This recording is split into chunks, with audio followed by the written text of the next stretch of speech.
There are so many things right now in this period of time where we are worried about coronavirus that we're thinking about what we don't have and what we can't do.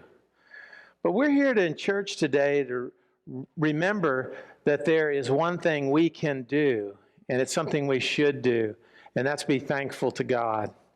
And you know, every Sunday we come to church and we have an opportunity to give an offering to the Lord. And that offering, really, when you stop and think about it, it's one of the tangible things that we do to say, thank you, God. Because everything we have, God gives us. And we take a portion of that and we give it back to God and we say, thank you, God, because you gave me so much, but I'm giving this back to you because I'm expressing my faith and my trust that you will take care of me for the future because you're a great God. And I'm thankful.